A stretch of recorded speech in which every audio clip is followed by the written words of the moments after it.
Hi. Hey. Hey, Sydney. Hey, Brit. What's up? How's it going? Well, welcome to Linked Out.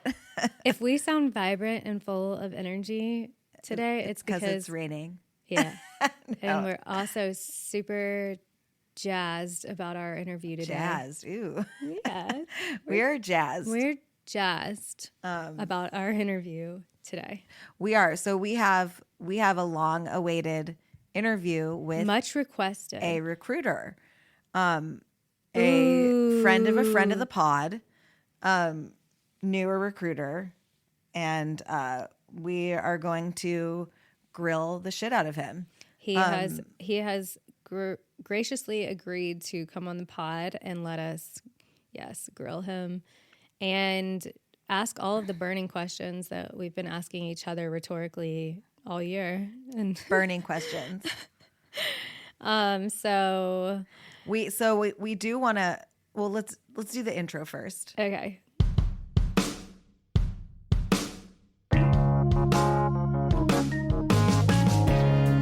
Welcome to Linked Out. Welcome to Linked Out, the podcast that won't help you get a job, but will make you feel better about not having one. Okay, so we do our interview with the recruiter. We do want to start this episode. He is not here yet. We want to say a few things. We kind of had a small, like we kind of thought he was going to cancel this interview. We thought he was going to, in true recruiter fashion. We thought he was going to ghost us at the last second. But I don't think he's going to. I mean, TBD. I mean, we're pretty sure he's going to. He pushed. He pushed us back a little bit. So little bit, but that's okay. That's typical. That's typical recruiter. Typical recruiter behavior. Recruiter behavior. So we, so far we kind of, we know what to expect.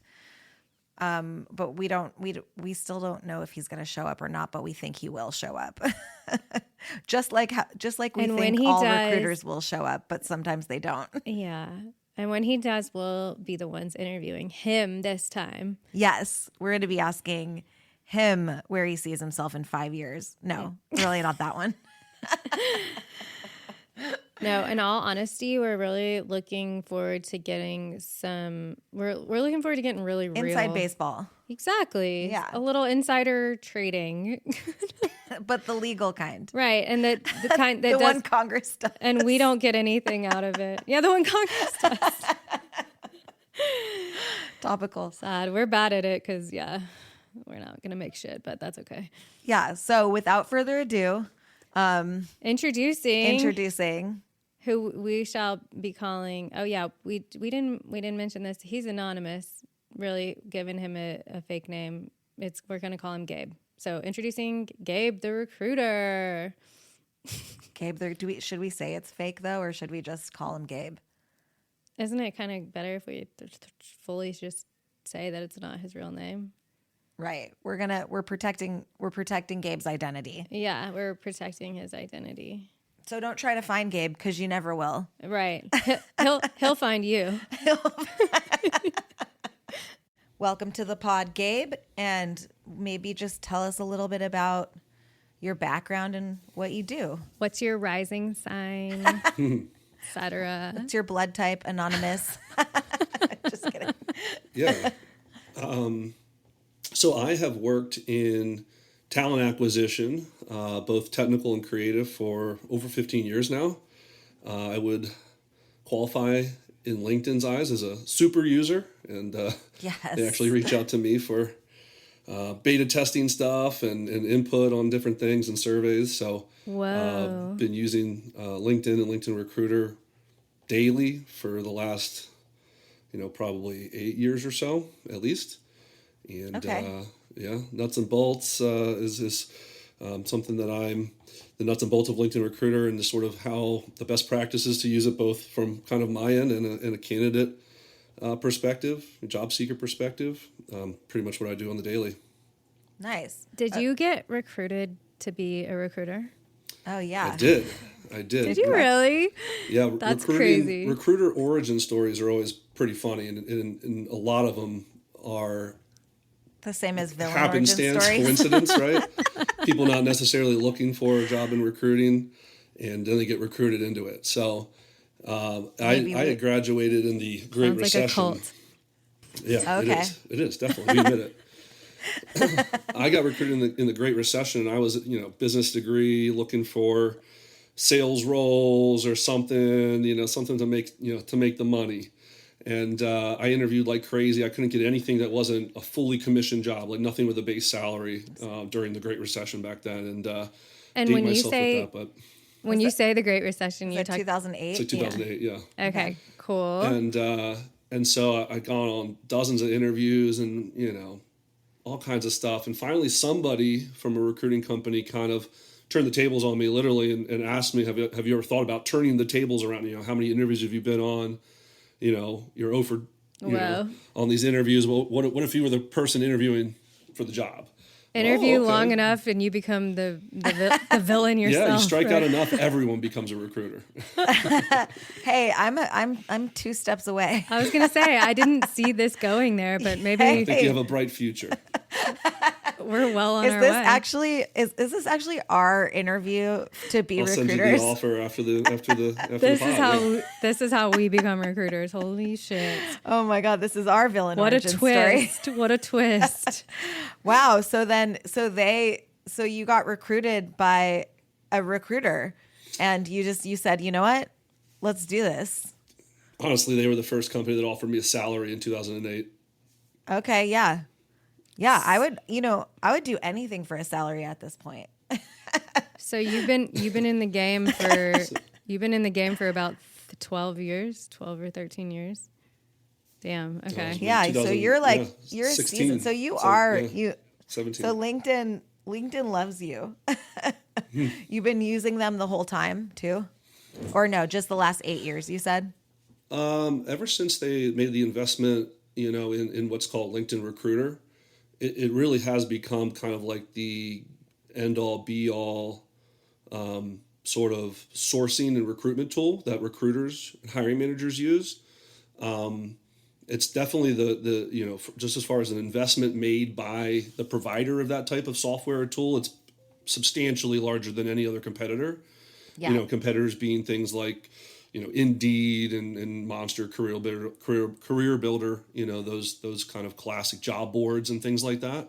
Right. But, kind of combining a sloppy social media aspect with, a job board. We love how sloppy it is. Yeah, we do. We love how sloppy it is on LinkedIn. You can find anything on LinkedIn. It's quite interesting. The feed.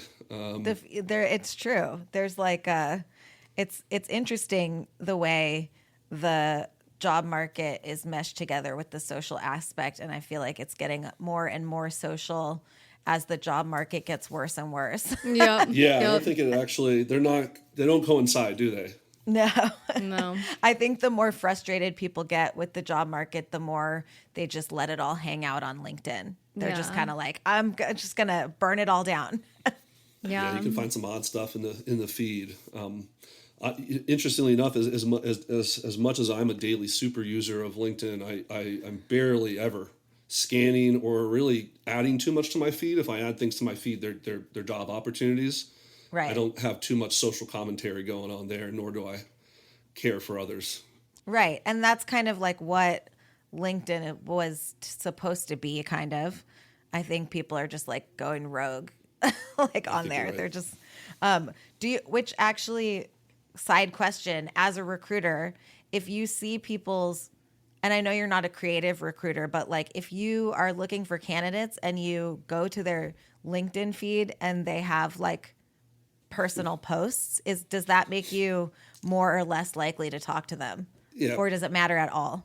Probably not. I mean, it probably wouldn't matter to me too much unless it was extremely in your face. You know what I mean? Yeah. So like I said, I'm not really looking at their feed too much, but if it is in their LinkedIn profile. So when your attention is brought to that profile and you're reviewing it with the recruiter's eyes, it's lower on the page, but it's like the most recent activity. And so there's only like 2 or 3, little blurbs about what has been recently posted.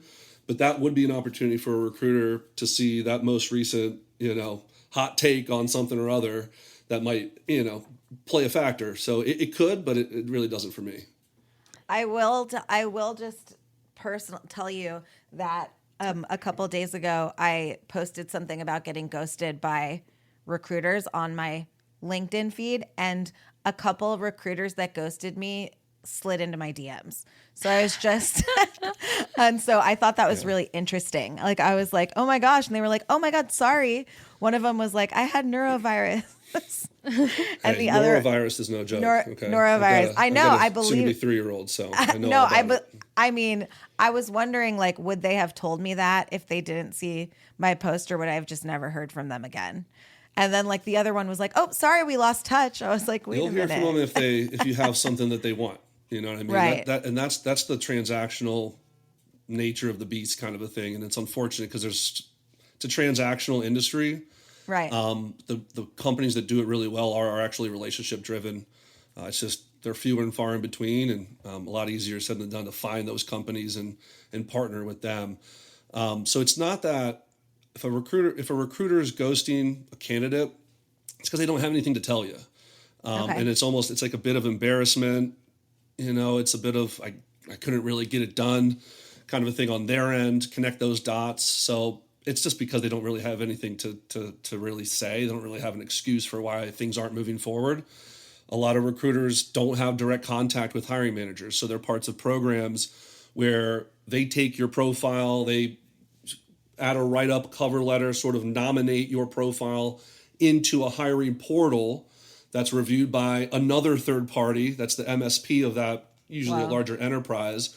They'll shortlist candidates that are qualified, and then those shortlisted candidates are going to review from a hiring manager. So there are, like, at an enterprise level, a lot of middlemen and women, middle persons that you have to kind of check the boxes of and get past as gatekeepers in a lot of way.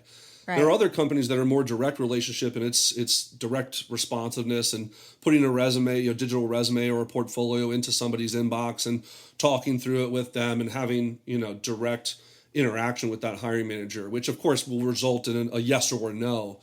But a lot of these companies that are working through an MSP, which is a master service provider, kind of an intermediary, it's really easy for either not to have any information, or like a hiring manager to click a drop down box of went with other candidates, and then so it's very minimal feedback or specifics that can be conveyed. But a lot of times, if you have a recruiter that doesn't give you any response, it's because they just never heard a single peep from their supposed client, and that opens a can of worms of whether or not that was a real client of theirs, whether they're just prospecting with your portfolio or resume to try to get a partnership with that company. That's called phishing with a PH. So the there's cool kind. The cool kind. Right.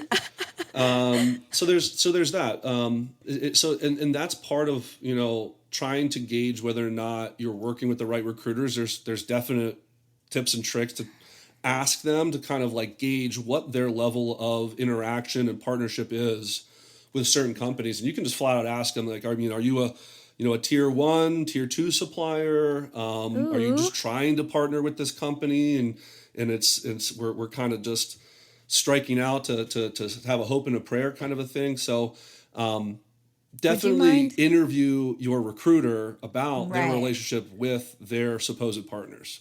Right. That's such a good tip because...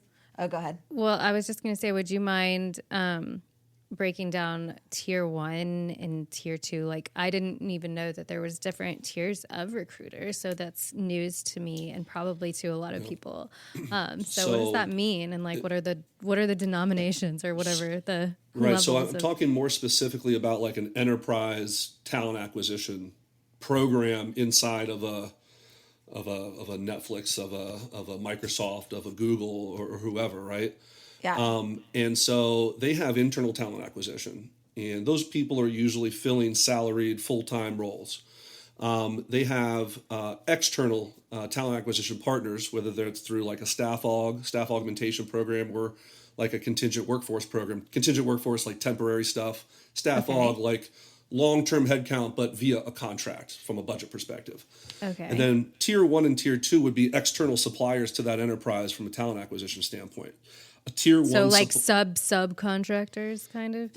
To the, yeah, we're suppliers to that enterprise for talent. Yeah. And Gotcha. And tier 1 means that it's usually, you kind of have to earn your way into tier 1. So if you're just starting out with a partnership, you're going to be a tier 2 supplier, which means that you don't get to work on, you're not even notified about a need to support that enterprise unless everyone else has already struck out. Internal talent acquisition, tier 1 suppliers haven't gotten it done in the time frame that they're looking for, and now they open it up to a wider pool of tier 2. Wow. You can kind of be promoted and graduate into the tier 1, with results, with performance in the program. And as a tier 1, which is a smaller roster of companies that are tier 1 suppliers, have more real-time interaction with the positions, right? So if they're a tier 1 supplier of an enterprise hiring program, they're going to be more real-time of like, this is what just dropped. This is brand new. This hasn't been open for more than a couple days. And connecting the dots right now should result in you being one of the first people considered and potentially engaged with in the interview process. Whereas with tier 2, it's probably gone on for a while. There's either something up with the hiring manager, with the roles qualifications itself. At that point, there's usually some sort of obstacle that's preventing it from being filled. So it starts to become like less desirable positions and things like that. Nepotism. Right. It becomes looking for unicorns, right? Where they're asking for 4 jobs, 3-4 jobs in one. That word triggers me, to be Unicorns. honest. Yes, and Squirrels, also unicorns, No, all stop, of it. I'm triggered. But yeah, like that, I did notice that sometimes as the job market becomes increasingly more tough, they ask for more and more, like they ask someone as a copywriter to do more and more things. Like I was interviewed for, they said, oh, and do you do design work and art direction as well? And I was like, I know my way around Photoshop, but like, I'm really more comfortable with the copy part. So are you hiring me for 3 jobs? Like, you know what I mean? It's Right. like they Instead try of to the classic get art director copywriter partnership. They're like, can you Right. just do it? Can you just save you us do all of it? half of us, half of our budget? That'd be great. And like, who knows? Like, I wonder if they did get somebody that like was like a Swiss Army knife and did all of those things for the salary of under under this copywriter salary.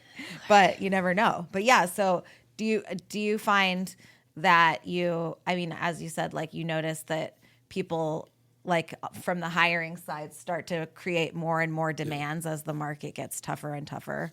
Yeah, I mean, I'm normally focused in more technical recruiting, but some creative as well throughout my career. And regardless if it's more of a technical or creative discipline, it's the classic hiring manager ask of, hey, wouldn't it be cool if this person essentially did 3 jobs and I could just pay him for 1?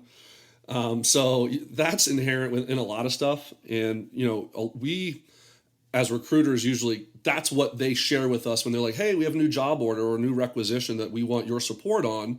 Here's the JD, here's the job description.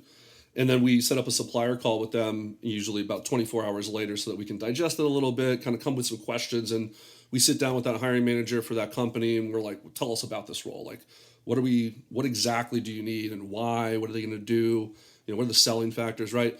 And in that qualification conversation is usually where we're trying to get that hiring manager as recruiters, we're trying to move them off an unrealistic ask. Hey, Right. you have this position, you're asking for 2 jobs and you're paying really not even competitively for 1. So this we're not gonna work a lot on this unless you can actually get it into what's more market center. Right. And a lot of these companies do take input from their talent acquisition partners on the pulse of the market and what's competitive. Some are a lot better than others, obviously. There's companies out there that are looking to cut a corner and trying, and then there's companies that are absolutely just trying to find, the best of the best. They don't care what it costs. They'll compete at whatever range that is and, go from there. So it really just depends on the types of companies that are hiring. But it is a recruiter's job to try to work with those hiring managers to get them into a realistic space that I'm not spinning my wheels looking for that. Cover your ears, Sydney. Unicorn. Purple squirrel unicorn. Shit. Purple squirrel unicorn. Though you added a little flair to it, though. Yeah, that's 2 in your 1. own. Shit, yeah. That's great. That makes sense. So before, we have said on this podcast that recruiters are not your friends.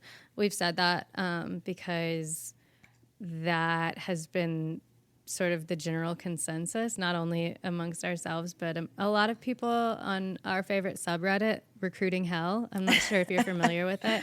Don't look at it. Don't look at it. Yeah, it's only going to hurt your. There's it's one only going to hurt specific? your feelings. I thought there's many of that. There are many, but this one is like the one. This is r/recruiting hell. And I want to know if what you were just describing makes it kind of sound like recruiters actually are your friends, because you're advocating for candidates sort of before you even have one, which is like, I think that's great. You're suggesting to whoever the hiring manager is, you can't squeeze two roles into one. Like, this isn't realistic. Like, the market is here. You need to be closer and all that. So are recruiters your friends? Yes or no? Well, Brit, I mean, we're friends, aren't we? We are friends. Yes. So yes, it's possible.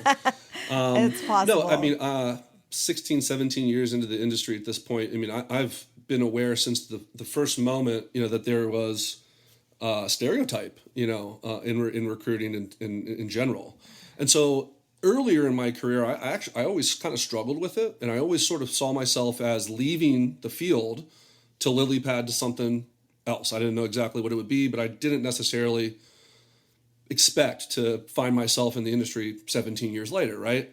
But what I had enough successes that were literally life-changing for the people that I was supporting, that started to become intrinsically why I was really interested in doing what I do. So as it morphed from a 21-year-old college student just trying to make a buck until he could make more bucks somewhere else, became, wow, I can live at this job, financially, it can set me and more for what I need. And I can, if I do this the right way, I can really make an impact with the companies that are hiring. Maybe they're bringing new products to market or new campaigns or whatever, that I can turn around and say, oh, I helped vicariously do that by just bringing the people together that did it. But also the personal stories and the impact that I can have on, 25 to 50 people a year that I'm helping get the job that they want.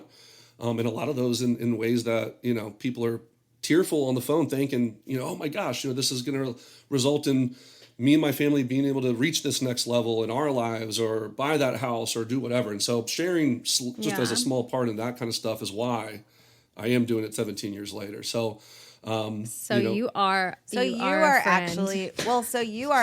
the unicorn in this scenario. Look at that. It's an extremely saturated recruiting market, but I promise you that there are extremely good people with the right intentions in recruiting.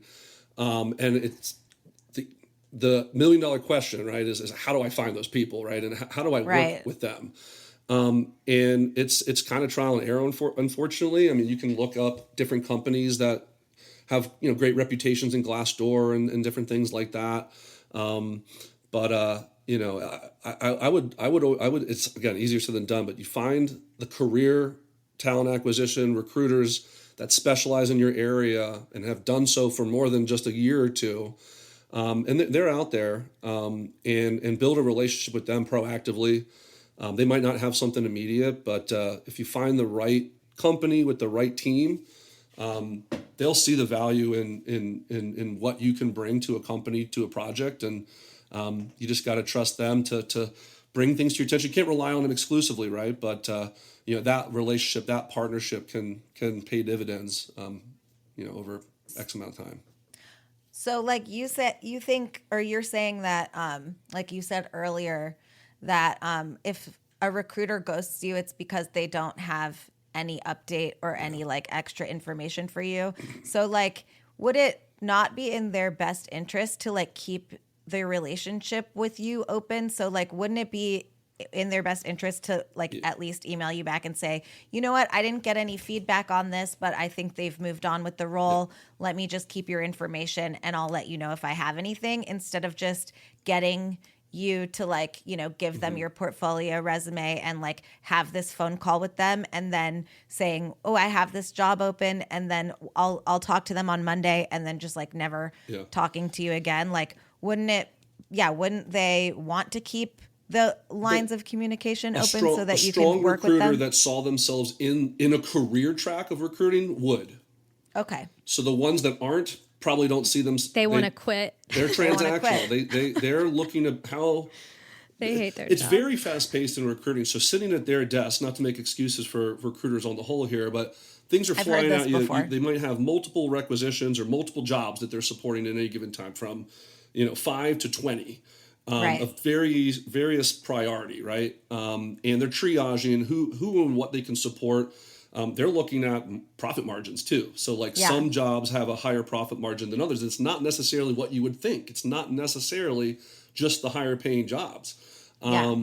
So it often is, but not always. Right. So they're weighing all kinds of factors into that of what they can actually spend time on their desk, and honestly, what's just going to fall through the cracks in between. Right. But strong recruiters and strong companies would hire themselves enough to make sure that recruiters aren't letting stuff fall through the cracks and thus not supporting their clients, right? So minimizing that rec load or that requisition load, that job order load for individual recruiters would be a good company best practice. And I'll tell you, if a recruiter is ghosting people in our company, they don't work with our company anymore. Right. Like that's okay. just the simple. I mean, it's my pet peeve from candidates doing it to me too. Right. Yeah. It's my pet peeve for recruiters doing it to me when I've sought jobs in my own career. And in a company that employs other career talent acquisition professionals, if that would be a sign that the person probably wasn't long for the industry as a whole. Right. And unfortunately, the entire recruiting Recruiter industry, red flag. Yeah, the entire recruiting industry is like 85% probably people like that, though. Whether they're here in the U.S. or not, but you get a lot of these big recruiting agencies hiring straight out of college, similar to myself. And then those recruiters are looking at it like a lily pad, and I probably ghosted more people my first year in recruiting, by times 100 than I ever have in the 10 years since, the most recent 10 years of my career. If I do it now, it's totally like a lapse of just a total brain fart kind of a thing. Right. But back when I maybe didn't necessarily see myself or having a future it just didn't matter because it didn't register that there's value for me as a recruiter in this multi-year possible relationship with somebody who's employable with our clients. We just don't have something today. I'm too focused on what I have today and the workload that's in front of me. And so a lot of things are falling through the cracks. Right. That's when you get situations where people are being ghosted. It's because the company's overloaded the recruiter and the recruiter just doesn't have a longer term outlook. Okay. That's interesting. Yeah, because I'm just, I think that makes a lot of sense. There are a lot of, we get every day, we just get a lot of recruiters jumping in and then just like they asking you questions. They're like, hey, what about, is this sound good to you? And then you answer them and you just never hear from them. Brit says that when we have those interactions, it's just our one singular interaction in life. We'll never, ever cross paths again.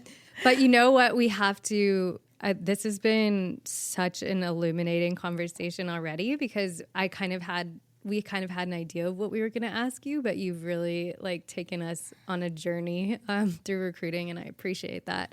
But the elephant in the room, and something that a lot of people want to know about, and something that I personally want to know about too, because it seems to be causing a lot of friction on both ends of the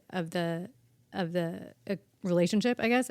So ATS, yes, we need to talk about ATS. We need to talk about AI, what's going on with the applicant tracking system, ATS. Mm-hmm. I think most people know that. But what's going on, it's supposed to be making your job easier. It's supposed to be making, it's supposed to be helping candidates, but it seems like it's not benefiting either party. And I know that recruiters are still getting just a ridiculous amount of applications, and they still aren't even filtering through for people that are actually qualified for the job. So talk to me about that, because I'm sure you've seen that that's been probably a huge shift in the industry since you started. For and sure. What's going on? As well as also on the AI front, we also want to know if, candidates get dinged for using AI for cover letters and for And is anyone reading the cover And is letters? anyone reading cover letters? That's another one. So this is a our lot. This is our AI conversation. Yeah. Let's get into it. This is pure professional opinion, and this will Yes. vary across the industry. I am Allegedly. anti-cover letter. Okay. Yes. So are we. Ooh, you heard it here first. You heard it here first. We are too. We think I've cover read- letters are weird fan fiction for recruiters. I don't think I've read a cover letter in a decade or more. Great. Love that. Do companies ask like? Why do do- yeah, companies why do they ask ask you No one asks for a cover letter. as a recruiter? So they're not like write us a cover. That's like just something. And cover letters end up working a little bit against people too, especially if you are just course they copying do. and pasting stuff into a generic templated cover letter, right? It's not personally written. If it's personally written, I probably would I'd glance through it. There could be things that I could take from there that would help me, assuming that I have made the decision to partner with this candidate, and I'm now going to connect them with my client, my partner, my hiring manager Yeah. at a company that's hiring. When I make the introduction, there's somewhat of a cover letter that I write. We would just call it a write-up or nomination. And it's like, this is why I am presenting this candidate. We are presenting this candidate for this role. And so if it's a personally well-written cover letter, I can use that to kind of pull information. How is this person sort of talking about themselves? How can I accurately kind of convey what they're trying to convey? And if there's like project anecdotes or career accomplishments in there, those are all great. So I'll pull from that. So I can kind of use it for essentially what we're sending. It's not a cover letter that recruiters send to those hiring managers, but there's a write-up associated with the presentation of that candidate, just sort of justifying the qualifications. Okay. So, but unless you're going to take the time to write an individually, specific cover letter each time, there's value in doing that, but it's impossible to do that at the frequency and volume that most modern job hunters have to.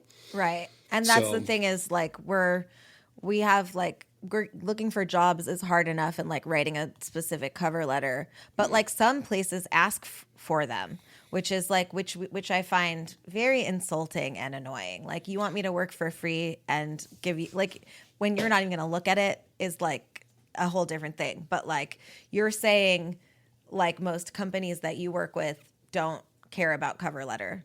And You could even turn a cover letter into like just a cover page on your resume that was just like what people kind of put as their own professional overview or summary on the top of their resume.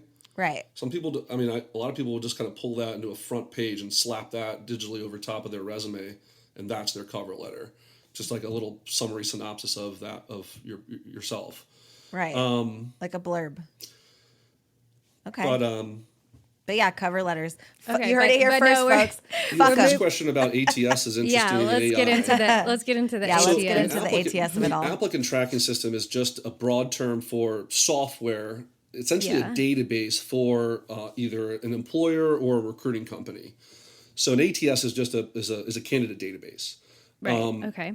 They are built. Everyone uses it, companies and But recruiters, there's right? but there's 100 Different softwares that are kinds. ATS, right? There's a ton, and so each company will choose we're going to implement this ATS for ourselves for whatever reason, right?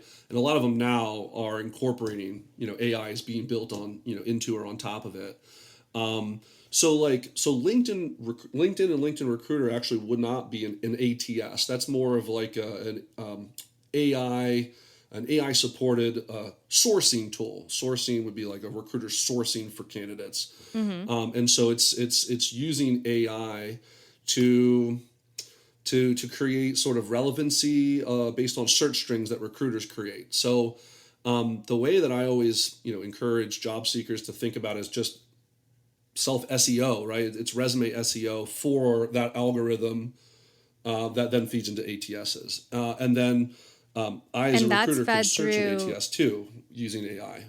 And that's fed through like someone's resume, for example, or what kind of stuff would Yeah, the be on your algorithms file? for things in LinkedIn, like the LinkedIn recruiter system that employers are using, they're harnessing.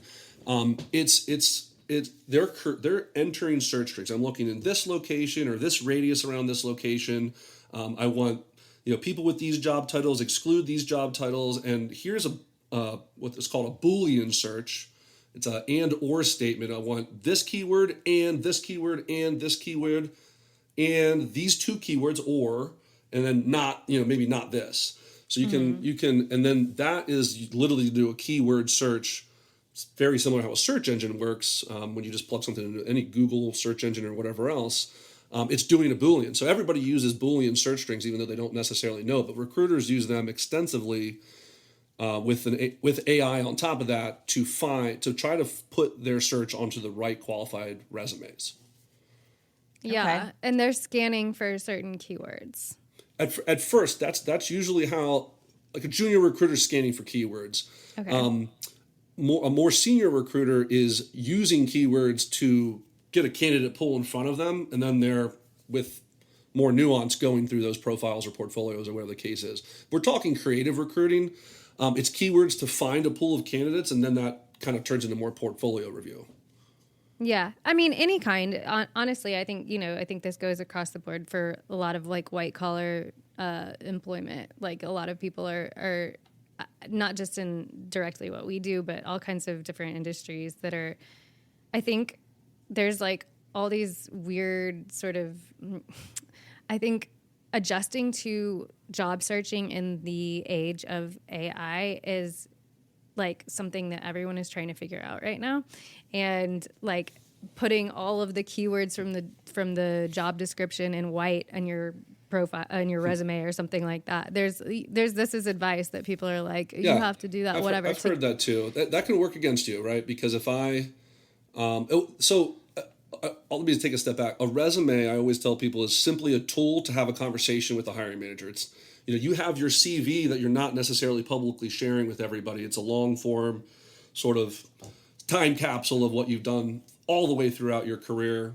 And then I use my own for like memory recall about things that I did, 10 years ago in my career that I probably couldn't come up with off the cuff too much unless I had sort of archived it. And then using a strategic resume that might have some of those. I've never really coached people to do the whited out keyword thing, because if a recruiter is looking for that keyword that isn't the whited out one, and then they do a quick scan of like, well, where's that keyword I was looking for? Because I want to make sure, as I'm presenting, I want to like pull that information forward about how they use that tool or how they did this project or whatever that's keyword related. And then it turns out that it's the white-outed word at the bottom just for SEO. Yeah. It's kind of like a stomach saying, oh man, like I think I just wasted my time screening this person. They want something there, but they haven't done it yet, kind of a thing. So it just feels like, from a recruiting perspective, that you've been sort of led to water and that candidate isn't necessarily viable. So I look at it in a different way. Without using whited out words or whatever, you can speak about roles that you have an objective to pursue and acquire in an objective at the top of your summary. Even if you don't necessarily possess that experience, you can use the same keywords that will trigger the same eyeballs to your resume, but you are more honest about, I think heading this way. I think probably more people are doing that, but like, so for example, like you find a job description, you plug it into ChatGPT and you say, match my resume to this job description. I would say probably 90% at least of job seekers are probably doing that now. So then that results in everybody having more or less the same things on their resume. I mean, your experience is still your experience, but the way that you're talking about it, everyone's talking about it in the same way. So the keyword filters sort of stop. They sort of become moot, right? Because then everyone's got the same keywords, and that's not helping filter out resumes or help filter out potential candidates. And so then what happens? Yeah. So if you, I run into like, right? Yeah, I think so. It was kind of like your initial question of like, is AI generated or assisted resumes working against me in any fashion? And I would probably say no. I mean, there might be the oddball that just like is anti everything AI, and if there's any suspicion, I don't really. Yeah. What I really mean is isn't it causing a logjam for recruiters too? Like, are you at the point where you're over saturated with candidates that are, getting through the search or whatever? Not so much for me particularly, or the technical recruiting industry, because it is so keyword driven. Because it's like you can either program using these languages and frameworks, or you can't. You know what I mean? And so like, yes, you list those frameworks in your technical skills section, the matches the JD with this technical requirements, and but it's a little bit more cut and dry, obviously, on the technical side than the creative side. Yeah. And so I kind of go back to my, the mindset of like the resume is simply a tool just to generate the initial conversation, foot in the door, right? And so it almost doesn't necessarily, like for a recruiter, as long as they get to the right experience, they like your tenure, you're working with the right companies, and then they like your portfolio. And again, I'm kind of projecting this a little bit towards creative, and I admittedly don't do that on a daily basis anymore. But if your it doesn't matter if AI or you wrote your resume, if it's generating the eyeballs on the resume, I think that's worth more than fearing that there's a jaded recruiter out there that's going to be like, there's too much AI in this or not, and I'm going to ding them for it. Yeah. I guess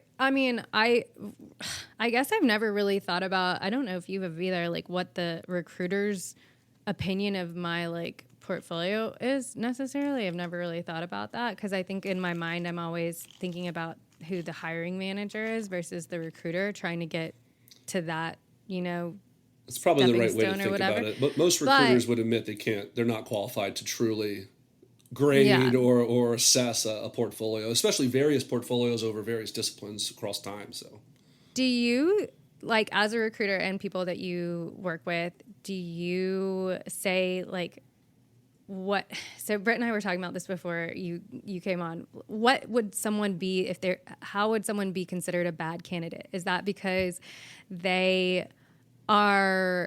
you're not submitting them for the right jobs, or is there such a thing as a bad candidate, basically? Yeah, that's a great question. There are very few bad candidates, right? There are unqualified candidates, a heck of a lot of them, right? And it's just because it's mismatched for like whatever your understanding as a recruiter from the meetings with the hiring manager and employers themselves of what they're really emphasizing.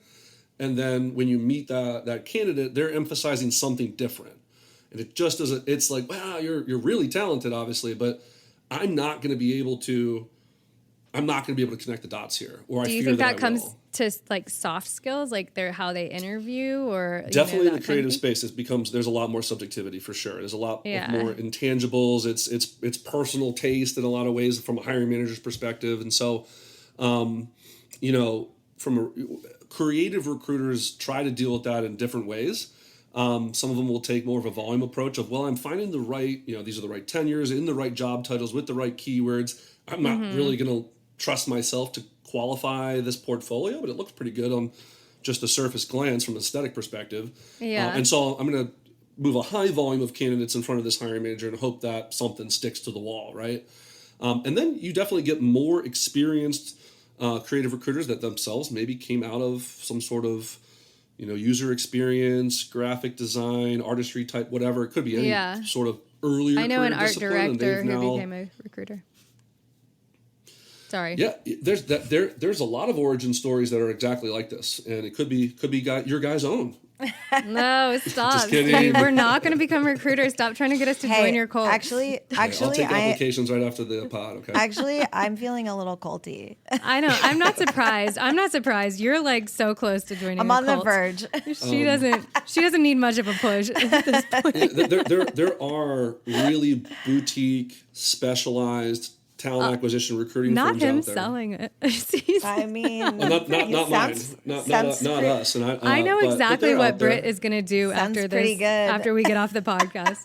Well, those companies do hire people who earlier career might have done something, and then now they're in talent acquisition. And so those recruiters will take a different approach, and those are the ones, honestly, I would kind of, if you find somebody like that, you look at their own LinkedIn profile as they're engaging with you, and you're like, oh wow, they actually are a creative or were. That might be a sign that you can have that longer relationship with somebody who is now, kind of on the TA side. Hey, I mean, that is something that I think about sometimes when, you see creatives like in our industry, like at the school that we went to, you see people that like went to discipline as creative and then they decide to go into recruiting. And sometimes you think it's a choice they made because they couldn't hack it in the industry. But sometimes you think like, wow, like actually this is, they actually have more of an insight on the creative process because they previously did it. So they might be more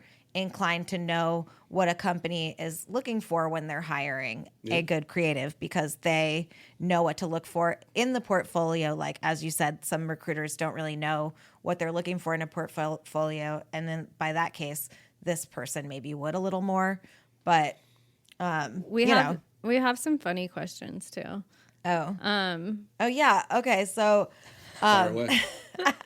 we were just wondering, like, what would Why possess a recruiter to email you back at 3:00 in the morning, per se? Why am I getting rejected? Why am I getting rejections at 3 a.m.? Yeah. What is the, My immediate assumption is the that time frame? that recruiter could be What the fuck? international. It could be an offshore recruiter.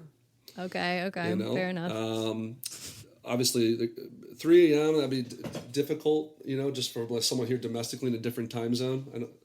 So I would have to. My gut would tell me that's probably an international recruiter. Right. But what if we know for a fact that they're not?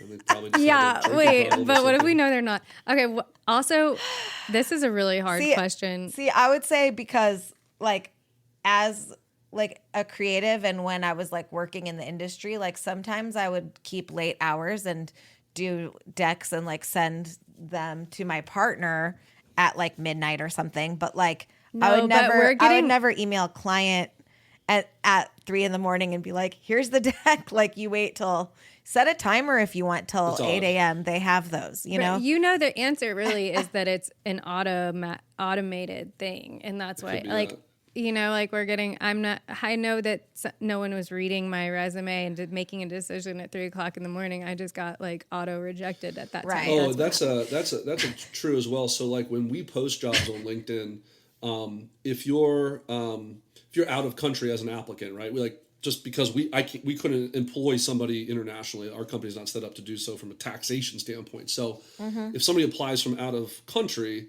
then I can click a little box on LinkedIn that's like automatically let them know when they apply that, sorry, we can't work with you out of the US. Okay. And so there can be some of those automated responses that would just be like, I applied at 3:01 and I got an automated, hey, you can't work from out of the country at 3:05. I got a rejection email like an hour after I applied for something. So that was one of the more depressing. You're like, oh. No, for sure nobody saw in my application. Like, not even. So is it more or less depressing? You're like, it's like you just, know. you know. I don't know. It's like, it might be less because glass half full, because like they didn't look at your shit. So it's not you. Yeah. Yeah, speaking of timing and when you get those odd updates, I mean, the whole job seeking and hiring recruiting process is absolutely predicated on timing. Oh. When strike when the iron's hot, right? Like, kind of a thing. When is like that? When is the iron hot? It's as soon as the job order, it's probably 72 hours from when a job order is released to the first round of interviews start. Dude, okay, wait. This is such a good question because Gabe has LinkedIn Recruiter, which we've never seen the inner workings of, but we have used the free trial of Premium before. So we know that it shows you like this job was posted, 24 hours ago and over 100 people have applied. And then you scroll down and it's like 781 people have applied in the past 24 hours or whatever. First of all, what the fuck? Second of all, what else can you see based on your version of LinkedIn? Can you see stuff about like candidates? What kind of information does that provide for you? And also, PIN numbers, though, socials, all of it. Also wondering, like, is that I think I know the answer to this part, but like, is that a choice by the poster whether they want to show the number of applicants or just say over 100? I think that's a generic. There's nothing for a job poster to say what I want. No, that would just be automatically generated by LinkedIn or whatever the medium because that sometimes post it'll is. be like 809 people applied to this job that was posted 2 hours ago. Sometimes it'll just be over 100 applicants. So it's kind of like, anyway. Yeah, I don't know exactly what differentiates why it would list that, but what I would say is that don't worry so much about what the total number of applicants are, and worry more about when it was posted.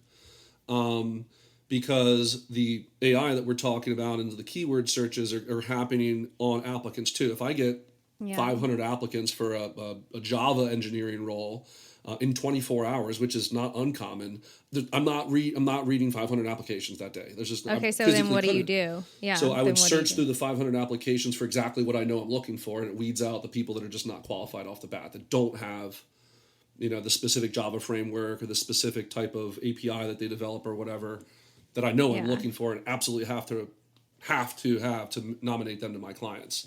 Right. So then I might, only spend my time on 150 that day looking through those. And so it's not about, don't worry about volume, worry about timing is what I would say.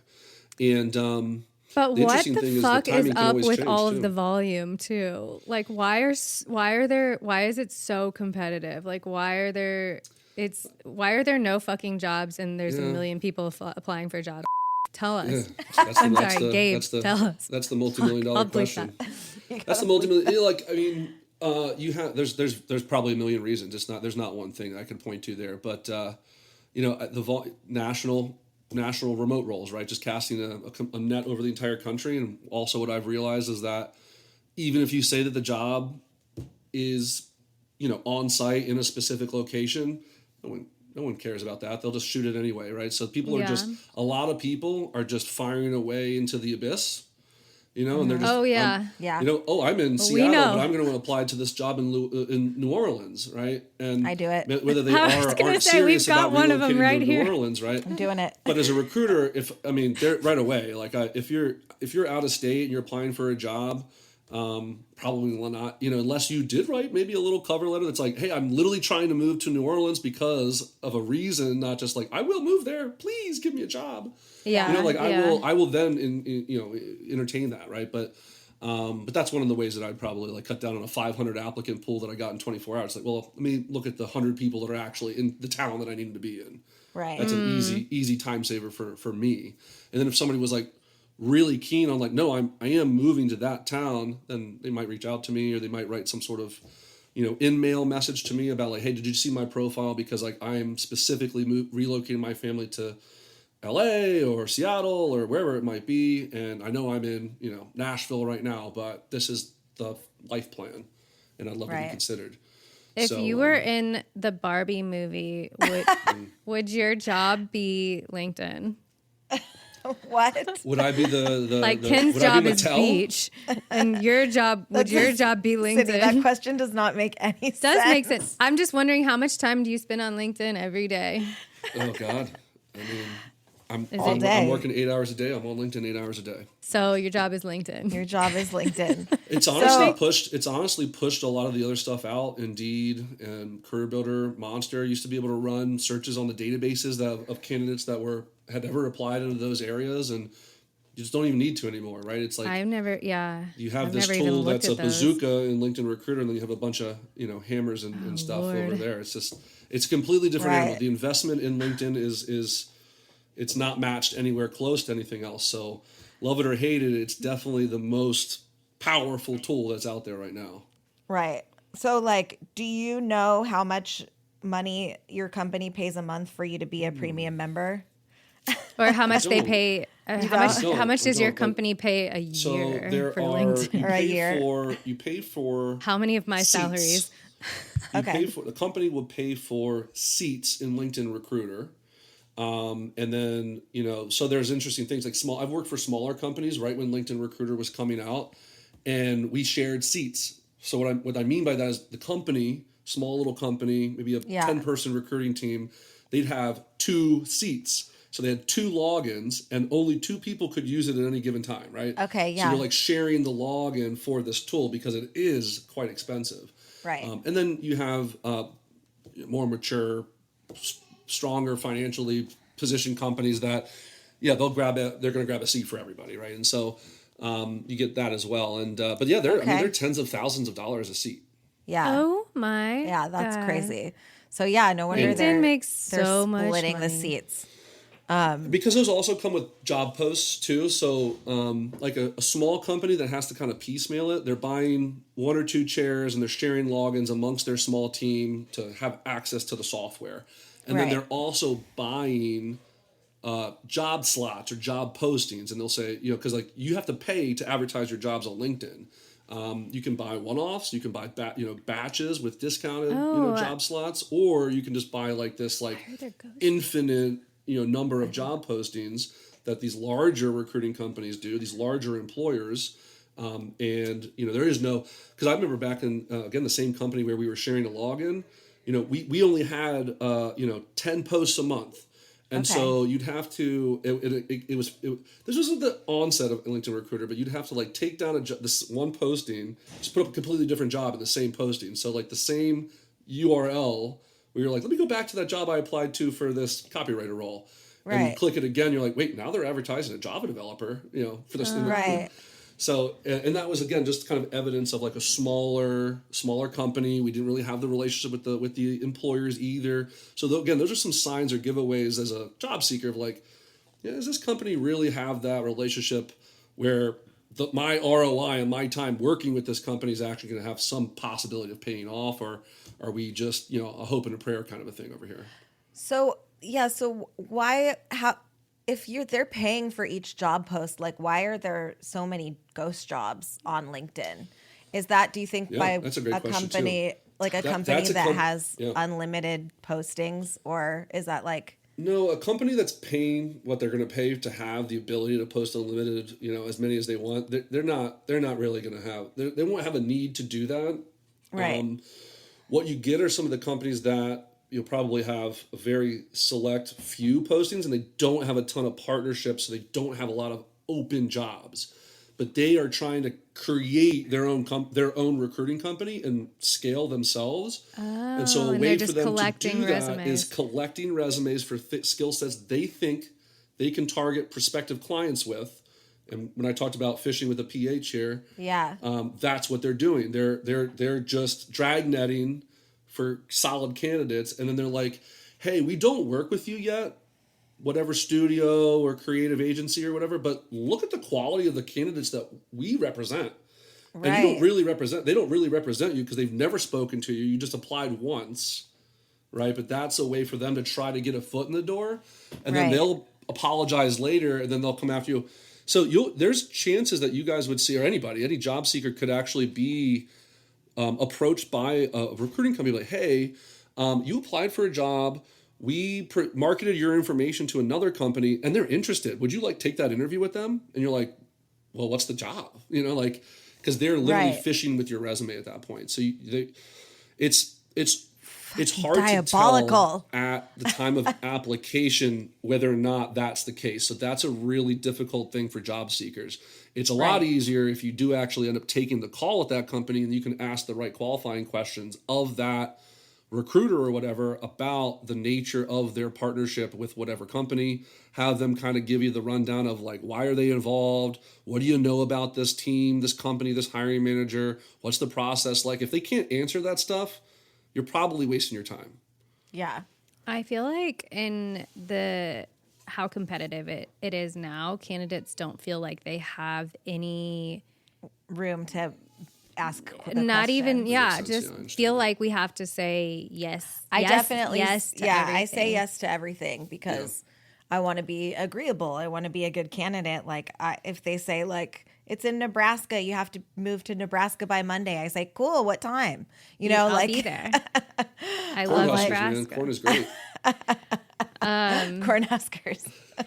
But like advertising for a corn husking factory. That's where we're headed. Top of the line. Top of the line. Come on down. Brittany has a good. I'm sorry. That was a ghost job. Shit, it definitely was. Yeah. This isn't directly a recruiting related question, but because you're in the industry that you are, you see hiring trends, and you almost certainly have interacted with enough companies to know. Like, this is kind of from a personal question, I guess. But if your candidate meets the requirements, they write, their resume is good, they have I don't know if they have a good cover letter, if that even matters. No, it doesn't. It doesn't. We've established that. Reached out to you. Debatable. Let's say they even have a referral and they still, after all of that, they still don't hear anything back. Like, what can you do? You know what I mean? Yeah, what would you say? The squeaky wheel gets the grease kind of a thing. Kind of, I think. How squeaky? Right. Well, Brittany had a question. Putting it on public blast on your feed was one way that you got them to come back, right? So That's true. That did work. That did work. Shockingly, it was a Hail Mary pass. No, I mean, we're getting more creative. It depends if it's if it's a role that you have enough information to know as a job seeker that you're really excited and interested about it, then I would pull out all the stops. Right. At that, like literally show up to their house. For no, like maybe not that, but like what, like Love Actually show up with like a poster that's like. These days you might catch a bullet. Gotta do it. Exactly. Okay, so what are all the stops? Be safe. Property, but, no, tell me all the stops. I need to know all the stops. Yeah, so I mean, I think LinkedIn is actually one thing that you can do because you can in-mail and LinkedIn message the recruiters and things like that, and recruiters are. Just like you are as job seekers or anybody, everyone's kind of getting bombarded all the time with stuff that they're really not that interested in. And so it's hard to kind of cut through the noise of that. Right. But so even as a recruiter, but that's probably the first and easiest way. Cause on the posting or whatever, you should have some contact or some other link to that LinkedIn profile of that recruiter or that hiring manager or whoever. And you do if you have premium. You don't if you don't have premium. That's good to know. Yeah. So, but if you can find out like that company that's advertising on LinkedIn, maybe if you don't have LinkedIn Premium, just know that this is a company it's a recruiting company that's advertising. I'm not sure of the end client, but it's just recruiting. But this sounds exactly like what I'm looking for. I want an answer. Maybe you can reach out to just someone from the roster of that company. But I would try LinkedIn first because it's one way to try to directly message somebody without having their direct contact info, without an email, without a phone number. If you do have premium, then I would send somebody directly an email there. I would, if you know the end client, trying to just going through sort of like the contact us thing of like, because it's probably not going the right place at first, but you can usually get like a response of like, hey, you probably need to reach out to HR at whatever the company name is .com, and go that route. Hey, I applied for this. I feel really I'm extremely excited and confident. Whatever that might be a cover letter situation. So strategically, kind of writing something like that to go after things that are at the absolute top of your priority list. But again, I know it's impossible to do that for the volume of roles that we're ultimately talking about here in a full-time job hunt. Right. So you have to pick and choose, what you're going to pull out all the stops for and trying to kind of just knock on every door and look at me, just get, even if it's a no. I want to connect with somebody. I want to have this conversation, It reminds me of promposals. Promposals. Let's bring them back. Let's bring them back. I was Vintage thinking like the little job the foldy paper things of like. Oh yeah, those little do you like fortune me? tellers. The fortune teller, yeah. I have a question about have you as a recruiter ever had somebody cut you out as the middleman and go around you and straight to the company to get the job? Yeah, That's a great question. It and happens for sure. Is that what? Obviously you don't want that to happen, but what's to stop somebody from doing? Because most people won't. I do that all the time because they don't respond, and so I'll just be like, let me email the company directly. That's valid, right? If you're, if you've tried, you've exhausted that avenue, and then that's what I mean by pulling out stops. Then I think that's totally fine, right? Right. It's actually few and far in between, and I'm personally very forthcoming. It's worked for me in my career to be I'm very transparent about. Here's who I'm working with. Here's the hiring manager. Here's their LinkedIn profile. Trust me, I'm connecting the dots with this person. Right. I will give you an answer, even if I never got a response. I'm sorry, but we struck out and they went some other direction. I'll give you that answer. I love that about you. Somewhere. It's not going to go nowhere. He's one of the good ones. Yeah. There's plenty out there. I promise. Hashtag not all recruiters. Again, not all. What was frame the question again for me, Brett? Oh yeah, so like people. So you're saying that yeah. if you're a good recruiter, people aren't going to go cut you out usually. Well, honestly, probably. sometimes people do it by mistake, or at least they claim it's by mistake after the fact when they're caught doing it, right? Because in a lot of ways, if a company has a contract job, they need to use a contract staffing supplier to fill that job. They can't, you know what I mean? So like, even if you did circumvent that company, that hiring manager, like, cool, now go talk to that company. Right. So like it'll roundabout come back to that recruiting company because that's your vehicle to be hired on their W-2 into that contract. Okay. So, if it's a direct salaried hire, then that's a really easy way. And that is what recruiting companies worry about of like, you might find a company like I'm working with a startup company who doesn't have really an HR department. They don't contract at all. They only hire direct salary with equity options. And if I give that, hiring manager name to that person could easily go right to the source. And it absolutely financially benefits that startup company to not pay, a 20% finder's fee to the recruiter. Right. Right. Okay. So that's a situation where as a recruiter, I would be less immediately transparent, at least on my first screen with somebody. Right.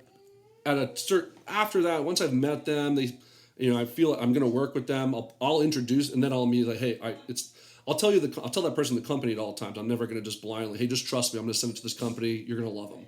Not going to ever do that. But before I'm like, hey, this is the exact name and contact info of your possibly soon to be direct supervisor, then I'll probably guard it a little bit more.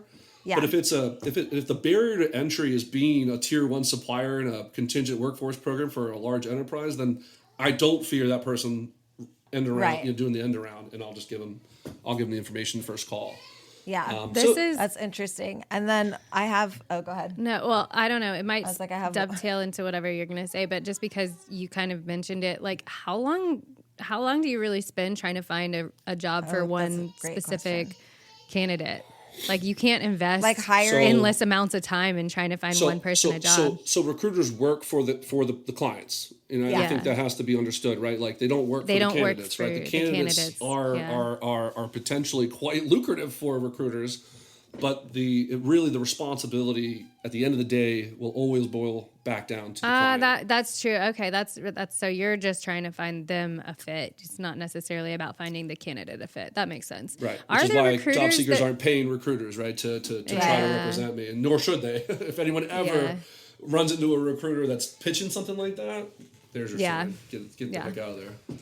So when you do salary, does the company usually just tell you a range, or do they tell you exactly what they want, and then you wage relay transparency it, or is super huge these days? And New York, California, a couple other states. I know, I love it. Require it now. Wage transparency, and whether it's a contract or salary. A lot of companies. Are you trying to get somebody hired for cheaper? Because you work for the company, are you trying to knock it $10K off of the salary? If it's a direct placement with the company, they don't really have the recruiting arm, and they need to use us to do it, but they want to hire immediately into their own environment on a salary with bonus and benefits and equity or whatever they're going to offer in that compensation structure. They pay a finder's fee, right? It's usually around 20% on average. And it's based off of whatever first year salary that company and that person negotiate. So the recruiter gets a bigger fee if you get paid more. Okay. But that's not always the case, right? If we're talking about contracts, where there's some contracts that are a fixed markup percentage, 45, 50%, something like that. And so the more money that recruiting company can get you paid, the better for them, right? And they're actually cut out of the negotiation process because of that. Because of course that recruiting company is like, pay them more, because their fees are higher.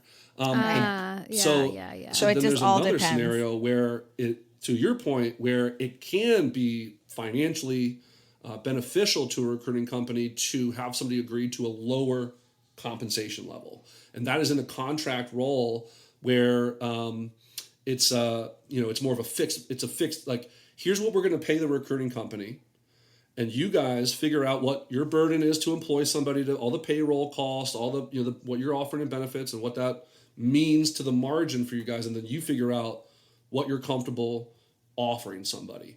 And so those are scenarios where, in a lot of companies, a lot of enterprises, try to do the fixed markup to avoid a scenario where you can get into these situations where you have an employer or a recruiting agency or a hiring agency making way more than their lion's share of the margin, and that the money is naturally not going into the pocket of the person who's doing the job. It's going into the middleman's pocket. Okay. The biggest culprits here are going to be like your H-1B employers, right? Because they sponsor H-1Bs. Thanks, Elon Musk. Yeah. Fuckface. H-1B is a great program. We absolutely have to have it because we don't graduate enough STEM graduates. Okay, we join STEM. Push your kids into STEM if you don't want to have women in STEM. Women in STEM. So that's us. So you do have these employers that are specifically set up, and we're digressing too far, probably away from the creative arts here. But okay. It's a lot of more technical software engineering roles and things like that. Yeah. But you do get these companies that are they're taking this huge portion of the pie, and you're getting these really highly underpaid individuals on visa at that point, because they are kind of beholden to the person who's the company that's sponsoring their visa. So you can kind of get into some tough situations like that. It's not exclusively in that space, but it's heavily in that space. Yeah. So fixed markups on a contract. So again, these are qualifying questions that job seekers can ask. So how do you guys work with these guys, right? Do you work on a fixed markup? Is it a finder's fee for a direct placement? Which is the case. If it's a direct placement, they're going to get a finder's fee. Okay. And that one, right away, like, hey, the more the merrier. But you should get recruiters talking about this, and if they're not forthcoming about sort of their involvement, the story of how we work with them. We work with these guys for years. We've been supplier of the year. We know blah, blah, blah, blah, blah. We know this person, this and that. We know how they interview. We know how they structure it. They can't give you this information. That is it's taking away their credibility. And it probably would spend less time with that recruiting company and recruiter. Right. Okay. Yeah, that makes a lot of sense. Lots of good info. I always wonder about that. And then I have one more question that maybe about what? Excuse me, I sneezed. I sneezed. Sorry. I thought you were just laughing. I was like, did I say something funny? I wish you would. Oh, got me. Well, I was wondering about, and I know that this is a separate thing. Like, you are a different kind of recruiter than it seems like the ones that I've noted that do this, but I've noticed sometimes either companies or recruiters will post on LinkedIn from their personal feed saying, like, I have a job that looks like this. Please, like, drop your portfolio in the comment section. Yes. And I want to know your take on this, because I think it is a barbaric practice to do barbaric. This, to put all of these candidates on public, and then begging for a job, and then the comment section gets to be like 200, 300 deep sometimes. If it's like, and even companies will do it sometimes too. Like, hey, we're hiring, drop it in the comments. Or like recruiters I've seen do it. Hey, I know someone hiring, drop it in the comments or tag someone below. And now that you say something about, companies having to pay to like post jobs, I'm wondering if maybe that's a workaround, and that's how they do it. Or it's interesting though, Brit. I haven't seen that where I see. Log into our LinkedIn's and you'll see it. So you want our login? I see recruiters broadcasting Can we have your login? their own. Well, we could maybe I really just want to see it. I just want to see it. Recruiters should be broadcast, as much as they can, amplifying their own jobs that they want more candidates and eyeballs on. The drop your portfolio in the comment section. Or that tag sounds someone. awful. I mean, awful. I actually haven't seen too much of that myself, but I'm not in the creative. Sometimes they say like leave a witty comment. Like show us your skills in the comment section. Obviously that's not going to work for anybody that's a passive candidate that's already employed, right? You know what I mean? Like, no, but people are so desperate that they do. Some people's full-time job is just job commenting hunting while I was still employed, right? Right. I didn't want my employer to know that I was out there. Good point. You know what I mean? I would never respond to you. That is a good point. That recruiter is only getting the desperate folks like you, Brit. Exactly. Oh, like well, me. okay. Is that so bad? No, but like, I'm and teasing, that is, I'm sorry. and that, no, that's completely true. But the thing is, like, I am desperate. that's very interesting because, like, when you think about that, I didn't even think about that, but we actually read a Reddit post a couple of weeks ago about like somebody saying that they didn't get hired because they told the recruiter they were talking to that they didn't currently have a job, and the person that was hiring said, we don't want to hire somebody that doesn't already have a job, which we thought was absolutely fucking bananas. Yeah. But like that kind of like plays into like, you know, people are leaving comment Yeah. sections, and from what I can see, the comment section jobs, which I haven't dropped it down low in the comment section, even though I am desperate. But because there's 300 and I don't see anybody, like I don't even see the person posting responding to any of it, like not It's liking so anything, not saying thank you humiliating. for the overwhelming response. They just I wouldn't fucking participate in throw those. chum in the water I and just fucking wouldn't participate. Yeah, it's blood I'm in the actually water. surprised. I'm They're actually like, crawl surprised to for it, hear bitch. That's now a practice. I hadn't seen it myself, so that's news to me. But I said that's it's not like a good sign. the seagulls in Nemo, where everyone's like, mine, mine, mine. Like they're just, Yeah. it's brutal. Yeah. Well, yeah, we'll send you some. It's a flawed screenshots. strategy from a talent acquisition recruiting standpoint, and I don't think it's gonna net what you want in a response from that. So Right. That's probably another. I probably won't waste my time with this recruiter. Right. They're Yeah. just- And I think that is like, I think companies, now that we're talking about it, companies that do it are probably trying not to hire a recruiter, and they think that they can just find someone, you know, by like doing this, or like that's a good point. a recruiter maybe like is working around having to pay for a post by putting it on there. Yeah, Yeah, it's like the billboard that's like written in MS Paint. That's like, need a graphic designer. Yeah. exactly. Yeah. They're like, get over here. It's giving, which is a this- great the ad, right? same. But Yeah, I love it. Maybe it's not like this. So this is a bad example of that. But I think that makes some sense of like, well, we're not going to pay for the post on LinkedIn because we're a little agency or a little shop, and we, you know, let's just throw something on the news feed and try to aggregate as much as we can here.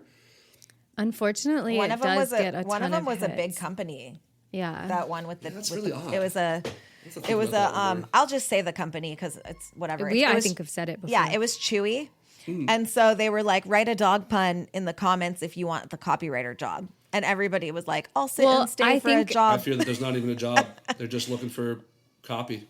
That's what said. That's what we're all. Oh, sorry, fuck, Gabe. That's what we're She'll all bleep it. thinking. Yeah, I'll bleep it. Don't worry. That's That what we're all happens. thinking. That absolutely happens. You know, in the software space, you know, they'll have. Yes, this was another question we wanted to there's, ask. You know, there's code. You can get like a code assessment, or sometimes they'll be like, "Hey, do this little like take-home project. Build us a little, Yeah, build us a this little is- I API. wanna build talk us a about little this. app."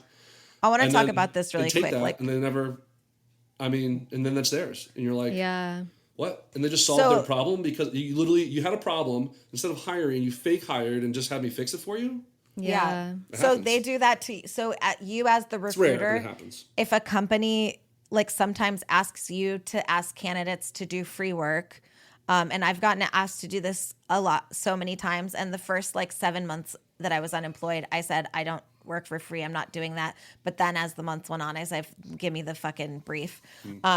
And I'll do it. I'm wondering, so like you as the recruiter, so the company will sometimes like ask you to ask the candidate to do To like administer it. Yeah. something like that, and so like you will tell them to do it a lot of time, or like do you like advise them not to, or do you just do it So and then Yeah. So kind of like when like if a company is like, hey, we have this 3-part job description for 3 jobs in one kind of a thing, and it's non-competitive rate. We're working with them to coach them away from like, well, let's not, you know, bang our heads against the wall looking for something that doesn't exist.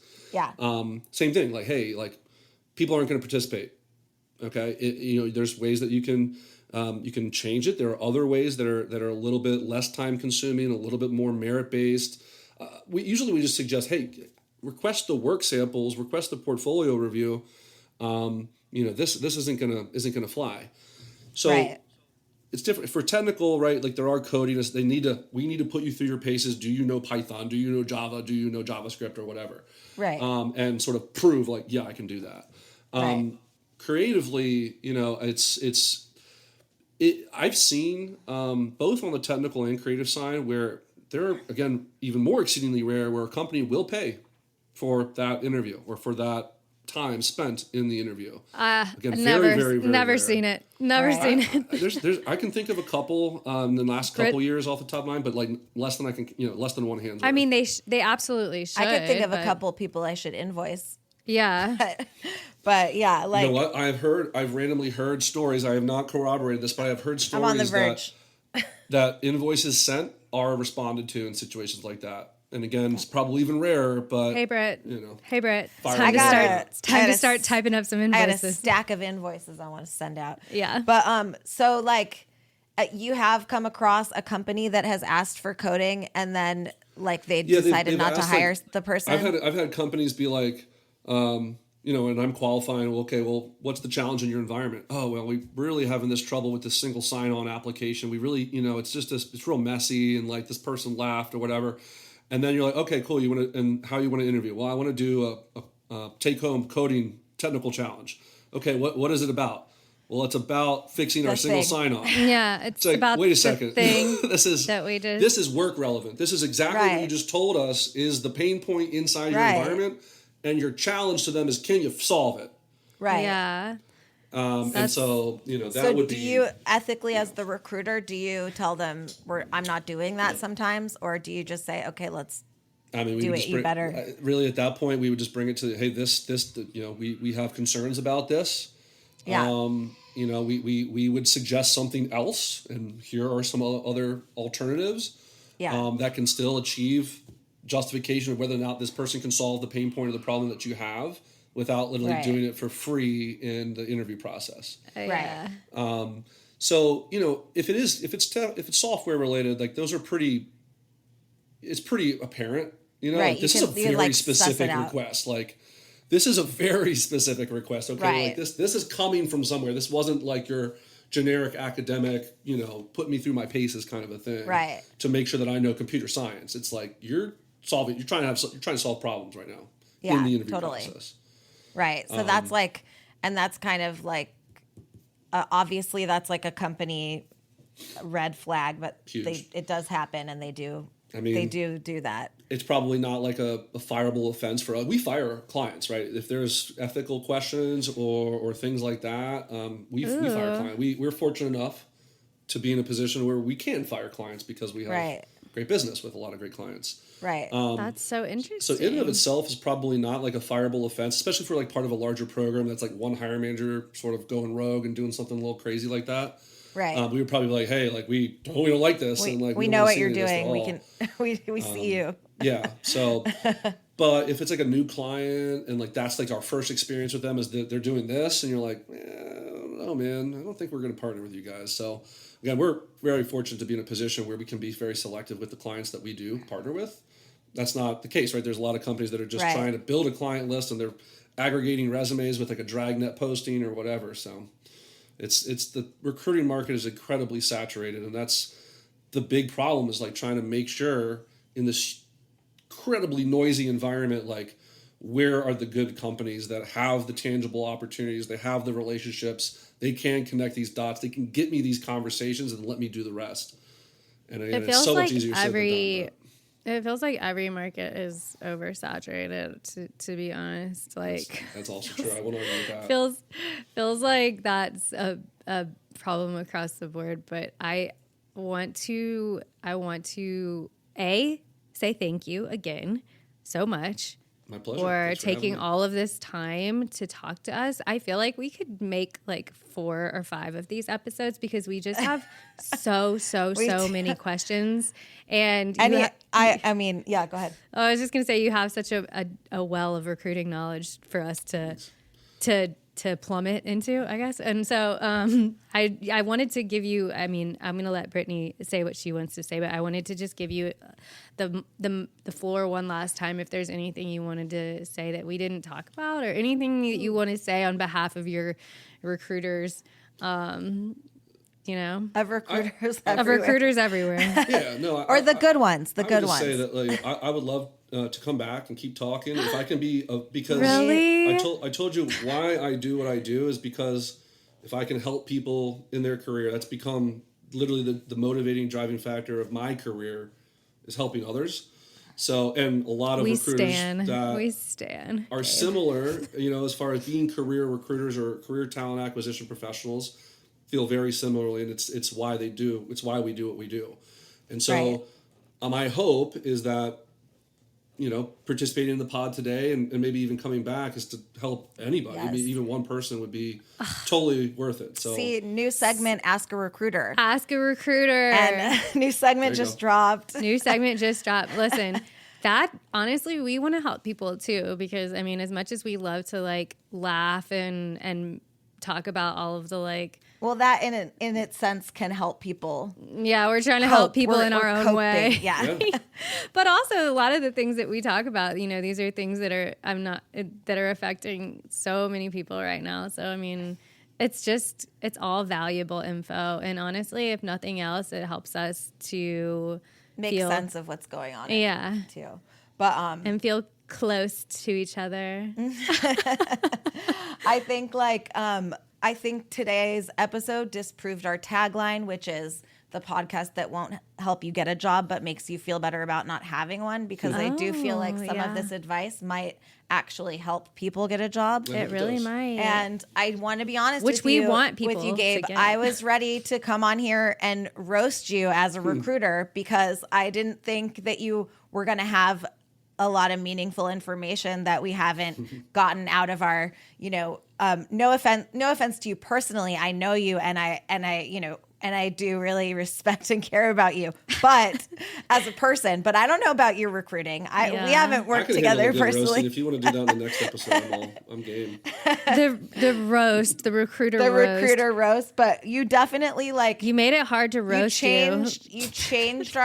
You changed our minds on recruiters a little bit in today's episode, because we definitely just had a very us against them mentality because of the way we've been treated during this hiring process. Yeah. And basically, to be honest, the whole time I've been in this career, I've had problems with recruiters, and I've never actually had one of them find me a job. So I am personally biased from my own personal experiences with them.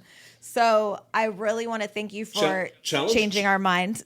Challenge the next recruiter that you actually have a conversation with just that. Hey, find me a job. Prove me wrong. Prove me wrong. I know I'm talented. I've been looking for a job. No one's helped me yet. Maybe you scare them off. Maybe that's good. Yeah, that is the something. Right recruiter takes that challenge and runs with it. That's definitely something that, as the months go on, I get more and more, honest with filter. Recruiters. Yeah, I'm like, hey, I gotta be honest. I get a lot of conversations with recruiters, and I still don't have a job. So what are we doing here? That's kind of. Are we fucking or not? Are we swiping? Or are we? What are we doing? What are we doing? But yeah. So I just again wanted to say thank you so much, Gabe, for coming on. so much. Thank you for keeping it 100%. And this was so much useful information. I cannot stress this enough. We really I took notes. I was I opened my computer. Brittany, I was let me write some shit down. Actually, Brittany was taking notes in our our question. Yeah, I was oh, interesting. So you guys have great questions. I gotta say. A lot of the little nuance and the little difficulty, pitfalls, and obstacles along the way, you guys are on top of that, and I know a lot of it's from experience. Sadly, we are. We had a lot of time to come up with questions. Yeah. No, but extremely thoughtful questions, and again, if it helps anybody, one person, yourselves included, Yay! I'll be extremely happy. Yay! Well, awesome. thank you so much. Yeah, we thank you. We love this. We love this. All the info. I'm pumped. I'm jazzed. There's no pivot of the week this week. The pivot of the week is actually we pivoted on our feelings about the pivot recruiters. we have pivots of the week is getting to like recruiters again. Not hashtag not all recruiters. Yeah. Awesome. If you enjoyed today's podcast, please give us a 5-star review. Email us at linkedoutpod@gmail.com. And follow us on TikTok, Instagram, and Blue Sky at Linked Out Pod. Your support means everything, and we fucking love you. Mwah. That was Bye, cute. bestie.